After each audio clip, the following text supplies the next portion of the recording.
Hello, welcome back. GovDoc Breakdown, no opinions, just summaries and facts about government documents. We're back at it. May 1st, new month, who dis? We got a presidential executive order, establishment of the Religious Liberty Commission. So broad strokes, main goal of this, the president wants to take strong steps to protect religious freedom in the United States. And obviously, the First Amendment, one of the goals in terms of the freedom of religion, was to let people live out their faith without fear of the government interfering or punishing them for it. And the order lays out what the administration feels are current threats to freedom of religion in America. One is preventing parents from choosing religious schools, and this can be highlighted in the court case Espinoza v. the Montana Department of Revenue, where there was a school choice program, but they prevented those funds and parents from choosing religious schools in that school choice program. That decision was ultimately reversed and said to be a violation of the First Amendment.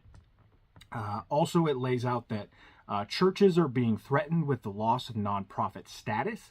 Not a specific case here, but there were arguments heard in Obergefell v. Hodges, and the arguments suggested that there may be a legal basis for churches with opposition to same-sex marriage to lose their tax-exempt status. Now, I want to be clear here, that has not happened yet, but there were certain arguments in that case that may lead one to believe that would be an option. All right, number 3 on the list, they talk about blocking religious groups from receiving public funding. And this can be seen in Trinity Lutheran Church v. Comer, where a church preschool was denied funding for playground resurfacing because it was affiliated with a church. And that decision was ultimately reversed and said to be a violation of religious freedom. Last one here, they talk about discriminating against people of faith in healthcare, education, and other fields. Now, I don't have a court case here for you, but you can kind of visualize this in terms of like nurses and doctors being forced to assist in abortions or gender transition procedures against what they believe religiously. So, what does this executive order actually do? It establishes the Religious Liberty Commission and will run through July 4th, 2026. And they are tasked with writing a big report covering the history of the importance of religious freedoms, present-day threats to it, legal rights for religious people and institution, and strategies to preserve those liberties.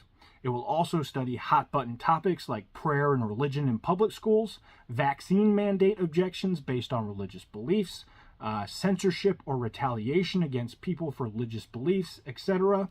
There's a bunch of things explained in the actual executive order that you can get in the description below. But the commission will be made up of faith leaders, legal experts, and regular people of faith. So we will see what they say when that big report comes out. All right, remember, do your own research, be your own person, form your own opinion. We'll see you on the next one.